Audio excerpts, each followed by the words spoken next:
Entonces, dentro del focus músculo-esquelético, siempre deben recordar, como ya es de un inicio de este curso, muy importante la historia clínica, el examen físico, los antecedentes, el contexto. Es decir, hay que usar el ultrasonido como una herramienta, es decir, como una extensión del examen físico. Siempre debe ser en ese sentido. Entonces tenemos un paciente, sobre todo un neonato, los lactantes menores que tienen bastantes dispositivos invasivos y sobre todo accesos vasculares. Estos pacientes, si en la historia, en la evolución nos presentan dificultad funcional, un poco de dolor, algunas veces aumento de volumen o un estado tóxico, tratante de fase aguda aumentada, en ese contexto hay que descartar que no tenga una artritis séptica de cadera, que puede estar pasándose por alto el diagnóstico. Entonces, en esta zona tenemos imágenes, como se podría denominar el signo del empedrado, ¿no? Así como cuando usted va al Cusco, el piso es tipo empedrado, signos de esta manera, las flechas amarillas que están indicando, esos son edema intersticial. Estamos hablando del tejido celular subcutáneo, que si el paciente solamente está edematoso, puede estar en relación a la sobrecarga hídrica. Pero si además de esto el paciente tiene fiebre, tiene cambio de color en la zona, esto es una celulitis, probablemente. Y uno muy tempranamente se puede dar cuenta, si solamente es una celulitis, incluso esto puede ir aumentando, o incluso formándose algunas colecciones de líquido que podrían ser ya abscesos. Y muchas veces cuando ya pasa no solamente la parte superficial, sino a zonas más profundas, estaremos hablando de fascitis, por ejemplo, ¿no? Y si esto se vuelve más severo, incluso en pacientes a nivel abdominal posoperados, podría ser una fascitis necrotizante.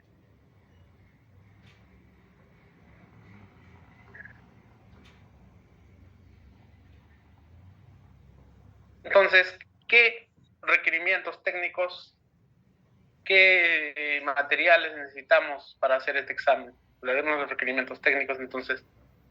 Y cuando ya sabemos las sondas, o también denominados los transductores, sabemos que existen por rangos de frecuencia, que es lo más importante, ¿no? Cuando uno agarra una sonda y quiere examinar un determinado órgano, debe recordar esto de los megahertz, es decir, la frecuencia.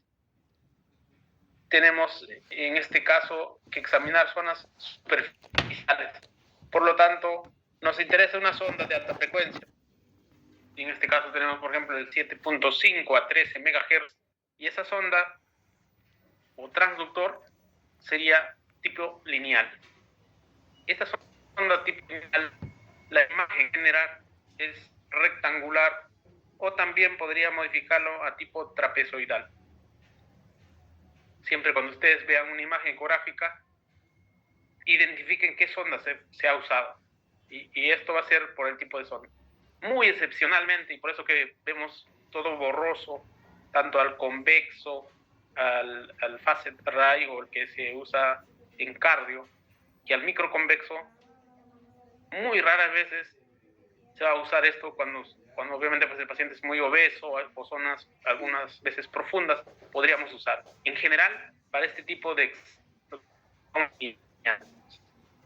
ahí tenemos el lineal identificado en la parte superior. Este transductor será el que más se va a usar para este tipo de exámenes músculos esqueléticos. Entonces vamos a hablar un poco del focus músculo esquelético. Y como podemos observar, esta es una publicación cuando hablan un poco de la ecografía a pie de cama. Y lo que se preguntan, ¿no? ¿Debería ser incluido ya en la residencia? O sea, lo que se están formando, los médicos que se están formando. Y esto publicaron en 2019. Entonces, en esa publicación nombran algunas principales o potenciales aplicaciones. Y esto no solamente realizado en unidades críticas, sino incluso en las urgencias pediátricas, en la atención primaria o incluso las salas de hospitalización. Entonces, dentro de un contexto clínico, como es ya sabido, por ejemplo, para la evaluación musculoesquelética, podemos hacer en los pacientes que sospechamos displasia de cadera, tiene una indicación nivel A. Cuando sospechamos una fractura de huesos largos, incluido la clavícula, una recomendación B. Fracturas craneales, recomendación B. O incluso cuando se sospecha de derrame articular. Dentro de esto del derrame articular estarían incluso las artritis sépticas, complicadas con derrame además. Y luego también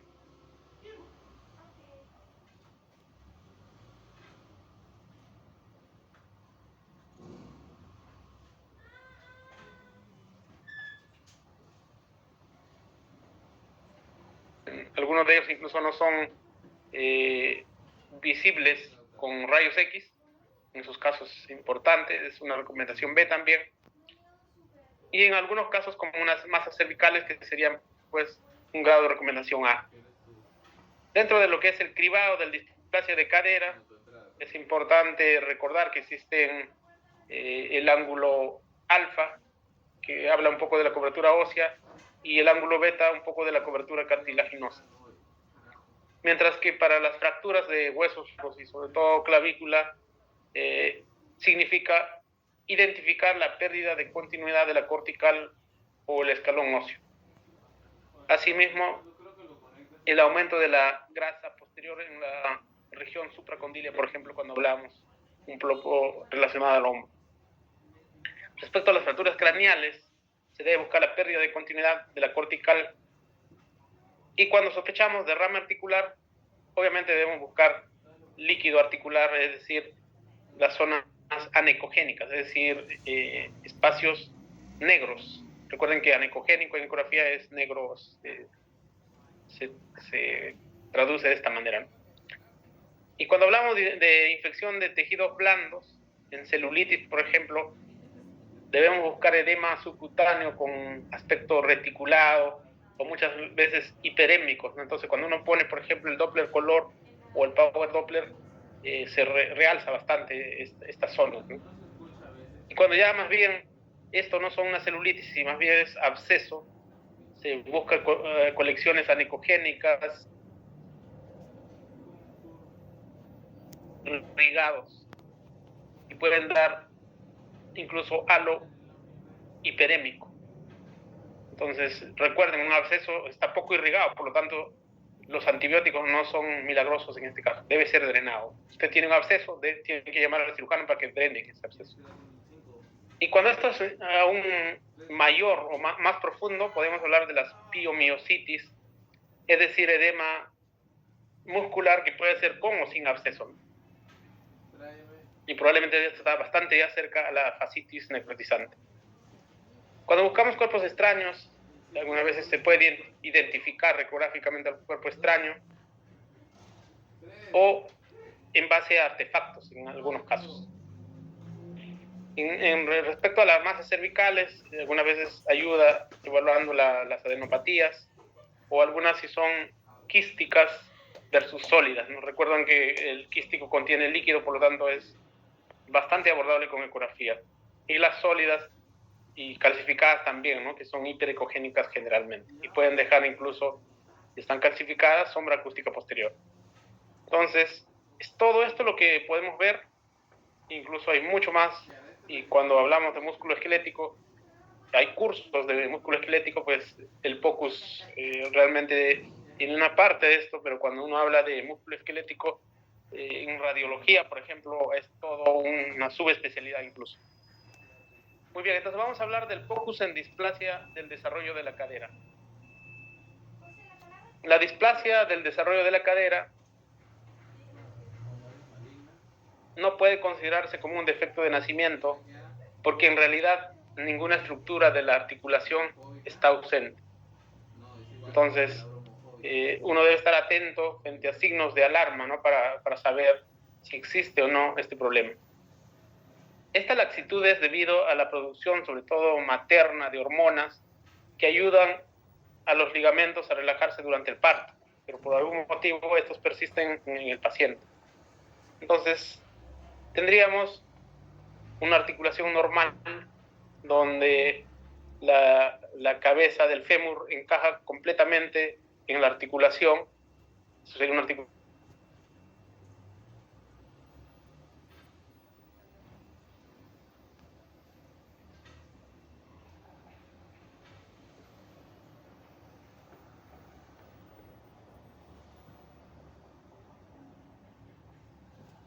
ya un manejo tardío es difícil y tiene que ser quirúrgico. O sea, la idea es identificar tempranamente. Entonces, clínicamente nosotros cuando hacemos las maniobras de Ortolani y Barlow, podemos sentir un clic. En algunos pacientes tienen algunas líneas, algunas deformidades, unos pliegues, que no siempre estos pliegues se correlacionan con displasia de cadera. Más en algunos puede ser, en algunos no. Entonces, lo que sí es importante, al sentir un clic, y si esto persiste en el tiempo, sería la sospecha, ¿no? Y cuando ya tenemos estas sospechas, lo que tenemos que hacer es una evaluación. Entonces, sería ecografía en displasia del desarrollo de la cadera, ¿cuándo debería ser? Tenemos hallazgos clínicos, es decir, Ortolani Barlow positivo. Si eso es sí, lo que toca hacer es la ecografía antes de las 2 semanas.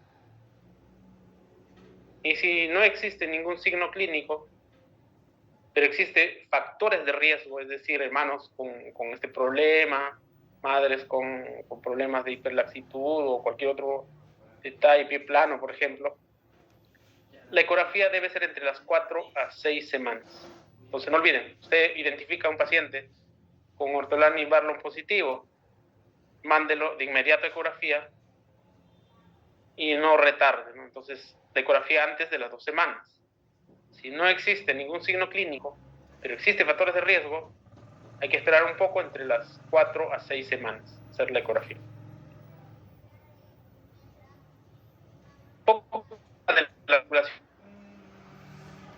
La cadera es una articulación versus una actividad, que esto va a estar por ligar. Entonces, el tábulo de la correlación exacta con la cabeza femoral. Tenemos los ligamentos que fijan y también la cápsula articular. Obviamente al fin son una anatomía, la cadera, esta expresión, en el cual nosotros vamos a identificar en esta zona, por ejemplo, el músculo glúteo mediano, el glúteo menor. En esta zona tenemos el hueso, este es el hueso ilíaco, el tendón recto femoral, el cartílago del acetábulo, el labrum.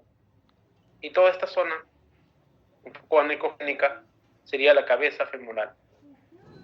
En la parte inferior identificamos el cartílago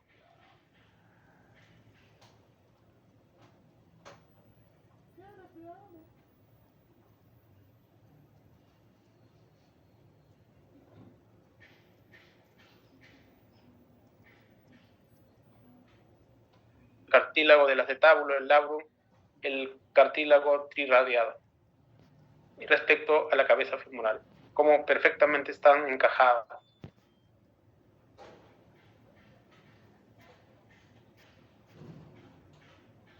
Entonces tenemos dos vistas a realizar.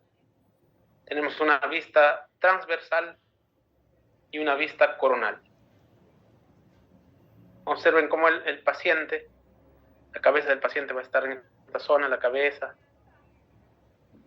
la espalda del paciente, y el paciente está en esta zona, cómo se coloca la dirección del transductor, como paralela al fémur, y lo que estamos hablando entonces es un corte transversal, es paralela al fémur.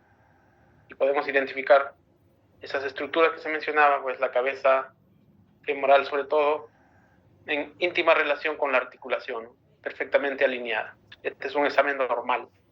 Mientras que la vista coronal, nosotros rotamos el transductor y al rotar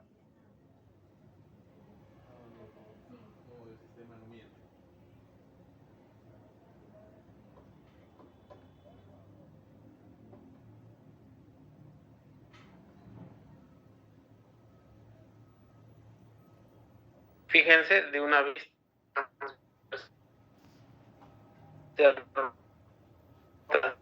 vista coronal transversal a coronal, rotación, el movimiento, ¿se acuerdan de los transductores? Rotación.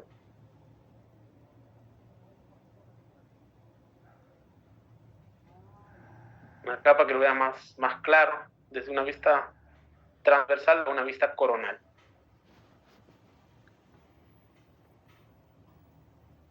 Entonces, para evaluar si existe o no el problema de displasia, hay algunos métodos, sobre todo los más usados, son el método morfológico o denominado el método de Graf. Y este método de Graf significa analizando las líneas y los ángulos. Esta es la imagen que mencionábamos al inicio, esta relación de la cabeza femoral con el cartílago del acetábulo, el labro, el cartílago triradiado, esa relación exacta.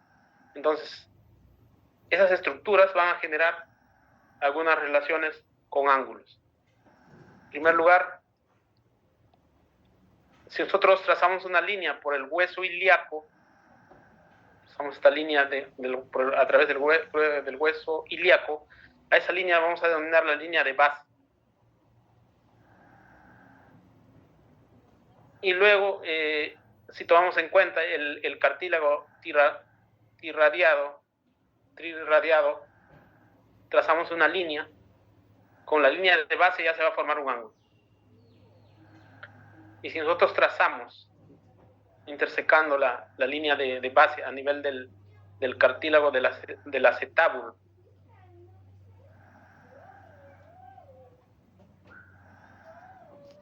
con la parte superior de la cápsula, en relación a la línea de base, formamos otro ángulo.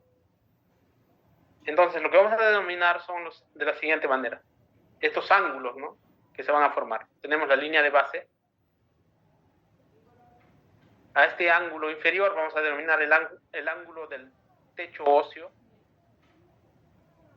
Ese ángulo vamos a denominar el ángulo alfa. Y este ángulo alfa siempre debe ser mayor de 60 grados. Y luego tenemos el ángulo del techo cartilaginoso. Este ángulo del techo cartilaginoso lo vamos a denominar el ángulo beta. Ese ángulo beta, para ser normal, siempre debe ser menos de 55 grados. Cuando uno activa en el ecógrafo el software o el preset de lo que es de ortopedia, o algunos vienen ya con software para examen de cadera, ya estos ángulos es fácil de hacer. El detalle es, si no tienes ningún software, tendrías que hacer medidas un poco imaginarias, y es un poco más difícil, ¿no? Pero ya la mayoría, cuando se activa el transductor lineal y además examen de cadera, ya te salen esos ángulos, para poder medir esos ángulos.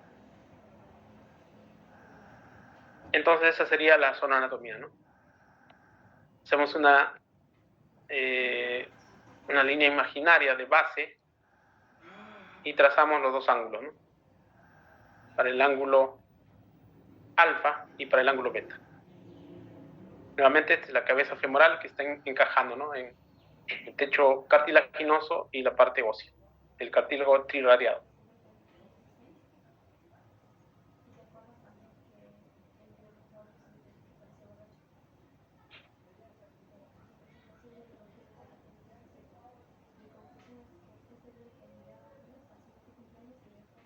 Entonces, este método de Graf, como ven, es bastante morfológico y se puede hacer en tiempo real.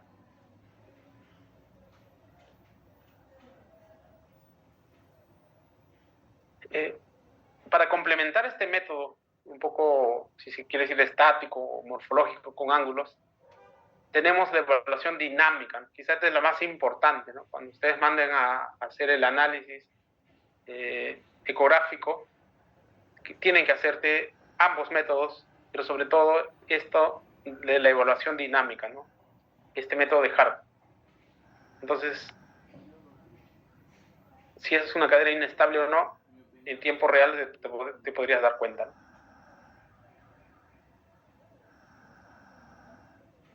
Y lo que acá menciona la literatura es que entre el cartílago triradiado y la cabeza del fémur deberían formar como una J cuando existe inestabilidad.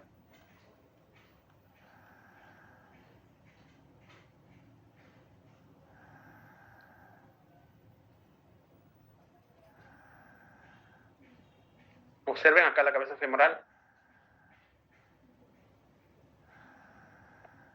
Otro examen, ¿no?, en el cual se puede analizar esa relación de la cabeza femoral con lo que es el cartílago.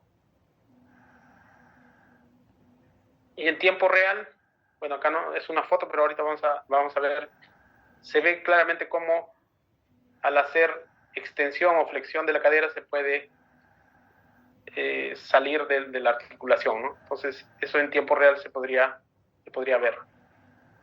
Entonces, básicamente para decirles nada más que de acuerdo a esos ángulos que se mencionó,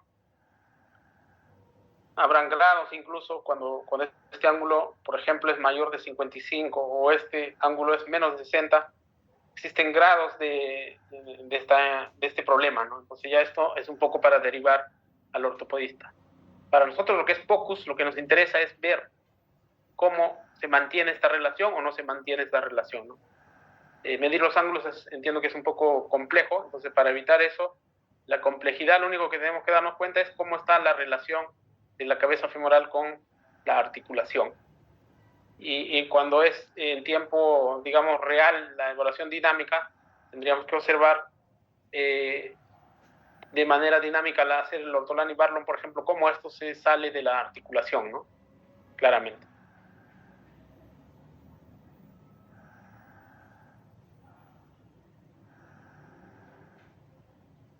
Muy bien, entonces eso respecto a lo que es displasia de cadera.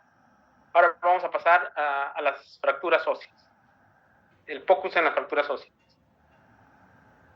Entonces, esta es una publicación del 2020, por ejemplo, la utilidad del ultrasonido en las fracturas óseas. Esta imagen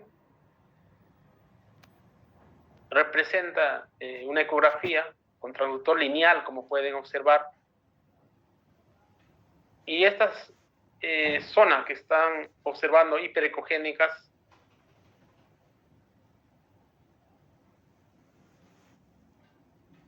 como pueden observar, todo es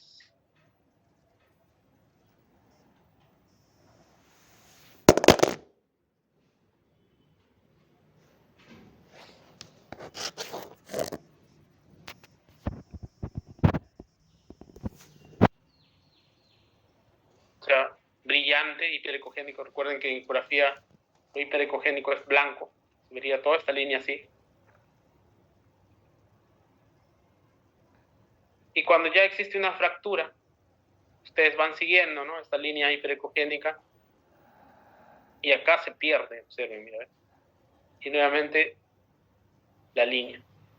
Observen la línea y de manera dinámica se pierde esta línea. Esta es una fractura en hueso largo, ¿no? Algunas veces, además de eso, vas a notar los hematomas o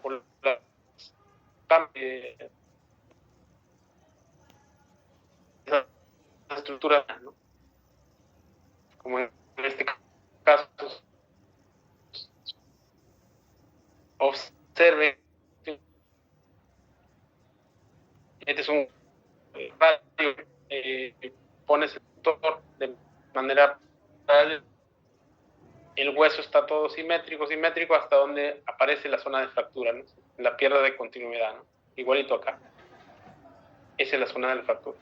Ahora, si flexionas la mano, puedes ver ese gran desplazamiento, de un pequeño desplazamiento hasta un mayor desplazamiento, ¿no? Como acá sigue el hueso y cuando es un movimiento, cómo se separa, ¿no? Es una fractura. Esa es la manera de identificar las fracturas en un eje largo, obviamente, de los huesos largos. Y esta sería más o menos, ¿no? Entonces, al realizar un movimiento, cómo se desplaza esa continuidad del hueso largo, ¿no? Fíjense, esa sería la manera de identificar una fractura. Este es de un bebé, una fractura femoral. Observen cómo esta es la parte inferior y la parte superior, cómo en un movimiento se desplazan tremendamente, y ahí te puedes dar cuenta la intensidad en el movimiento, la fractura, ¿no? Se pierde la continuidad. Me regala.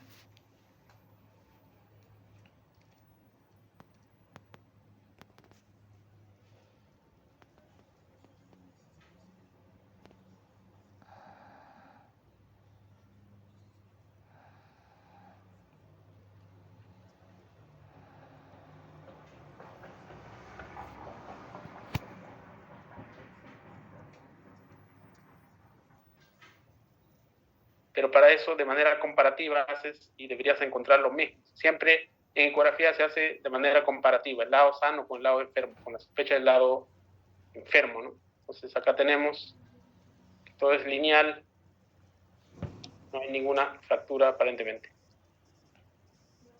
Cuando ya sospechas una fractura, es el mismo concepto, ¿no? Vas buscando y observen acá.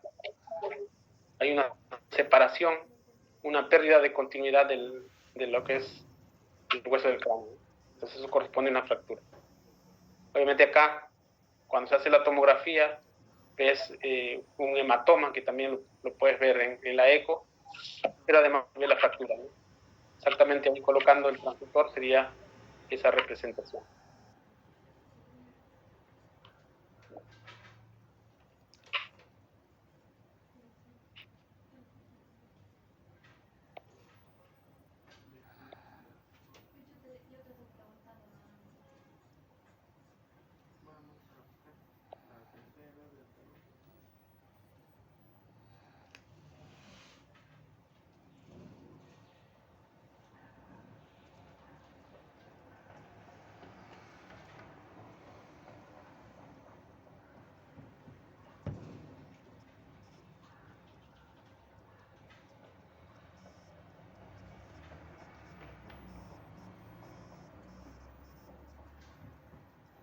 Fractura.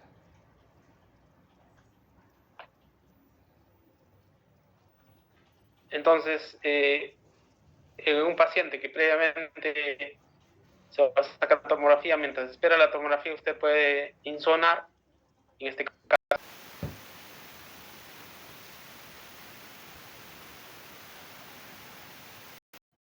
In progress. o incluso cuando ya reconstruyes la tomografía, ¿no? Es como ves esta fractura y se correlaciona justamente con esa pérdida de continuidad. Aparte de eso, cuando existen hematomas en el cuerpo, en el cuero cabelludo, podemos observar estas zonas anecogénicas, ¿no? Eso corresponde a lo que es los hematomas a ese nivel, ¿no? Acá se puede observar solo un hematoma, pero no hay fractura, ¿no? Fíjense cómo el hueso está de manera continua.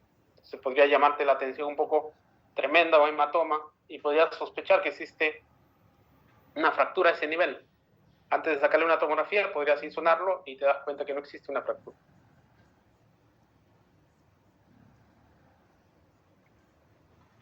Entonces, respecto a las fracturas de niños y adolescentes, esto en relación a los rayos X en el trauma. Una reflexión de esta publicación dice: siempre que sea posible, se debe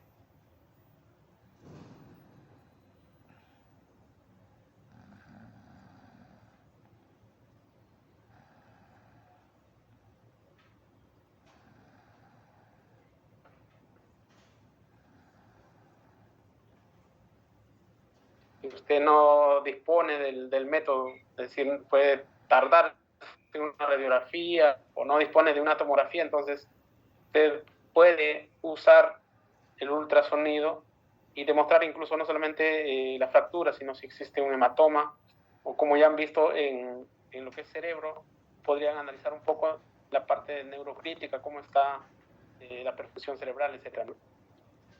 Pero bueno, este tema habla un poco de lo que es el uso del ultrasonido para descartar fracturas. Muy bien. Otro de las consultas frecuentes o de estudios frecuentes de radiografías o tomografías es la craniosinostosis, ¿no? Entonces, ¿qué podemos observar en relación a lo anterior en la craniosinostosis? La craniosinostosis, como ustedes saben, consiste en el cierre prematuro, ya sea parcial o total, de una o más suturas craneales. La incidencia de la craniosinostosis va de 1 cada 2.000 a 2.500 nacidos vivos y tiene mayor prevalencia en los varones. La escafocefalia o craniosinostosis sagital es la más frecuente, ¿no? Entonces sería más o menos así, con un cierre temprano va a haber una deformación de lo que es el cerebro, ¿no? Y no solamente el cerebro, sino del cráneo. Y esto finalmente es preocupante porque va a tener limitaciones en el desarrollo y el crecimiento del cerebro.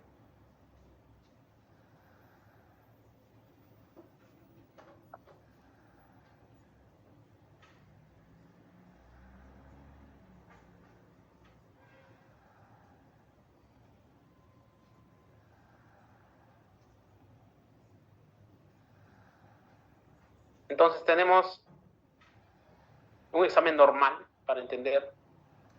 Tenemos la sutura sagital abierta. Para que exista el cierre temprano de esta sutura sagital y genere, digamos, la escafocefalia, que finalmente va a dar una cabeza alargada en un sentido antero-posterior. El cierre precoz va a provocar esto, ¿no? Que no se desarrolle de manera adecuadamente la forma de la cabeza y finalmente esa deformidad, ¿no? de ese aumento que hemos visto al inicio. Este aumento, ¿no? en el diámetro antero-posterior.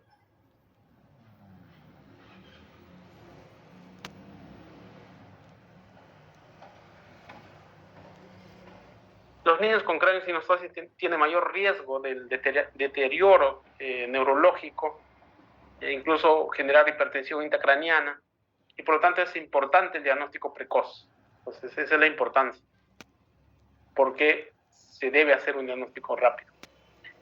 Esta es una publicación sobre la ultrasonografía para el diagnóstico de la craniosinostosis.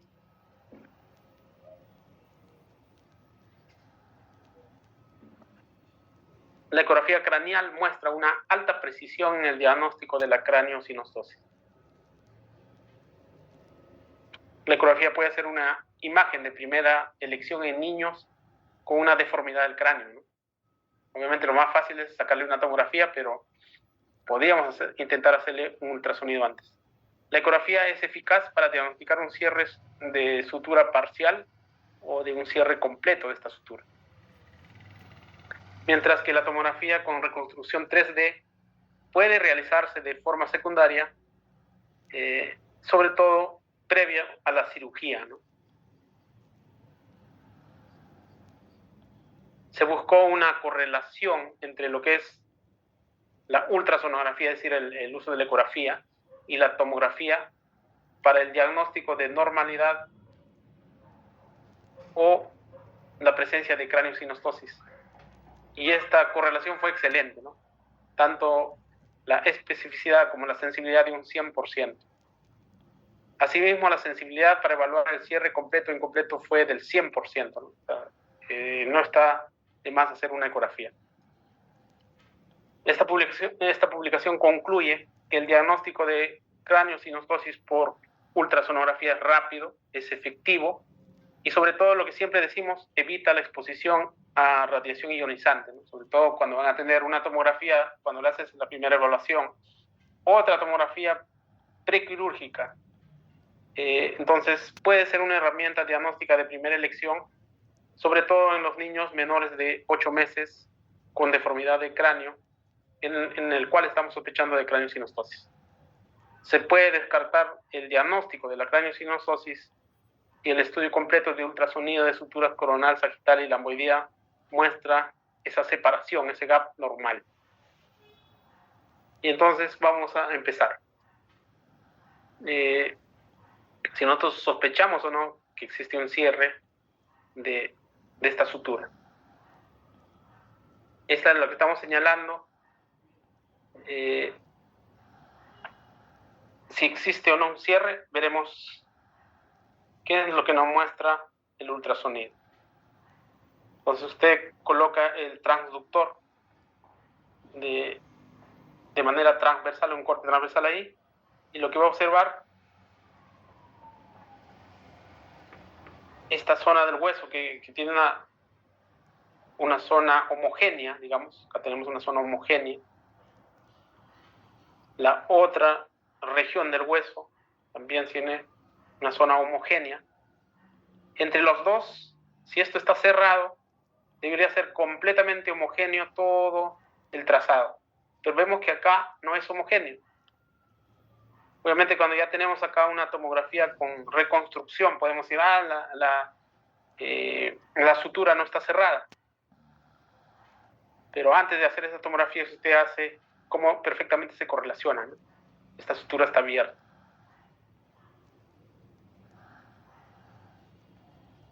Ahora vamos a analizar antes de la tomografía si existe un cierre a este nivel de esta sutura.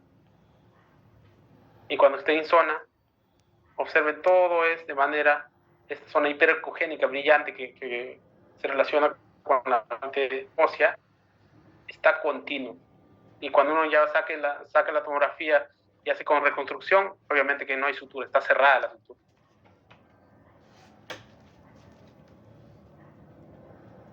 De igual manera, este es de un paciente de 1 mes.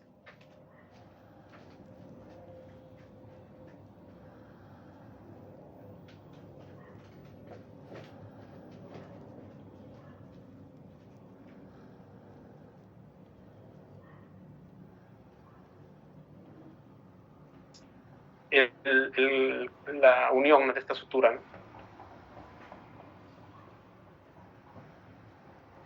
De igual manera, incluso podrías ver ese aumento, ¿no? de esa concavidad o convexidad, ¿no?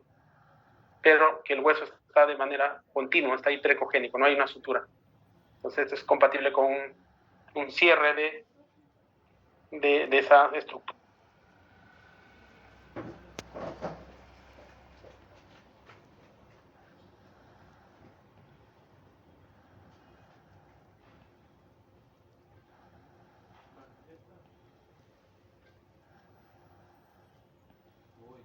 Y acá la sutura abierta. De igual manera podrías examinar las otras zonas y se ve claramente cómo cuando la sutura está abierta, ¿no? De igual manera, sí. Si sospechas una fractura, lo que tienes que analizar de manera bilateral. Si encuentras en ambos lados estas zonas, esta discontinuidad, difícil que tengas fractura bilateral, ¿no? Podría ser. Pero de acuerdo a la historia clínica, de acuerdo al examen físico, si ves pues una zona normal y esta zona anormal, podrías sospechar que en la zona anormal existe la fractura.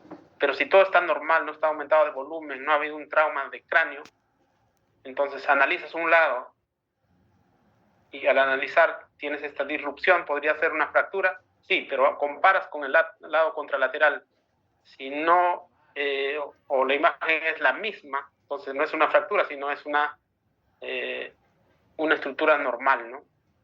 Las suturas que están abiertas. De manera inversa, ¿no? En la craneosinostosis, si enzonas un lado y ves que no hay nada, esa está cerrada, y si en el otro lado ves algo, es una sutura abierta, ¿no? En la craneosinostosis versus la fractura, para no confundirse. Respecto a otro tema, ya hablando un poco de la artritis séptica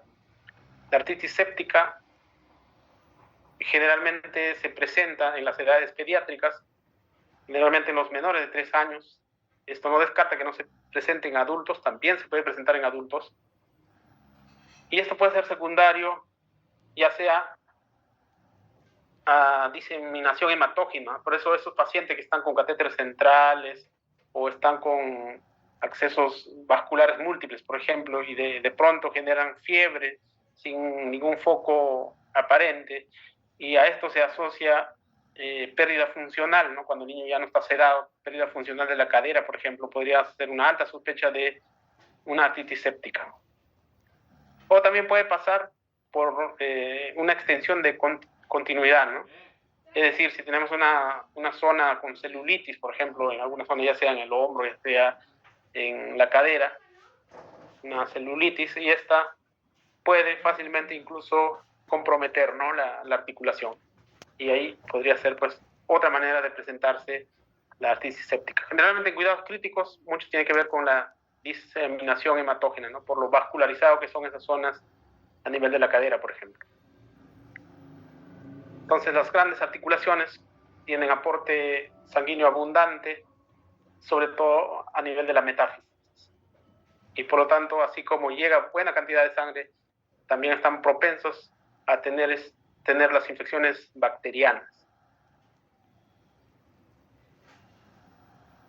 Entonces, las articulaciones más frecuentes afectadas por artritis séptica son el hombro, la cadera y la rodilla, justamente por lo que tienen gran cantidad de irrigación, ¿no?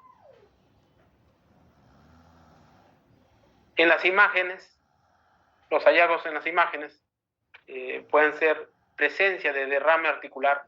Saben que el derrame articular, quizá el método que le lleva alguna ventaja a la ecografía es la resonancia, pero no creo que en ningún hospital, por lo menos de nuestro medio, tan fácil se pueda sacar una resonancia, ¿no?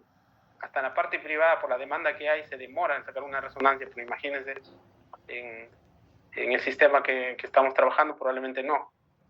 Entonces, si no puede sacar una resonancia, una radiografía puede mostrar un examen normal incluso, y lo que tendría ahí la validez de la ecografía, ¿no? Para derrames, ni hablar, es un buen método la ecografía. También se puede encontrar en algunas imágenes osteoporosis, erosiones óseas, o los márgenes articulares que están mal definidos, o incluso disminución del espacio o aumento del espacio a nivel articular.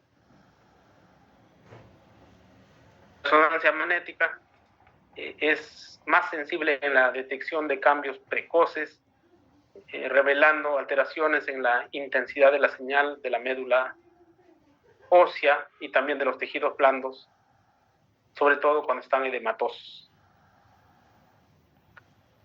Pero ¿cuál es la importancia de hacer esta clase? Si bien es cierto, nosotros iniciamos una clase con un POCUS, ¿no? Muchos de ustedes seguramente voy a aprender el eco pulmonar, voy a aprender la hemodinamia, voy a insonar el corazón, el cerebro, pero no está de más de decirles, porque si usted demora en hacer el diagnóstico más de 48 horas, puede haber un daño irreversible de la articulación y finalmente todas las secuelas que puede generar, ¿no?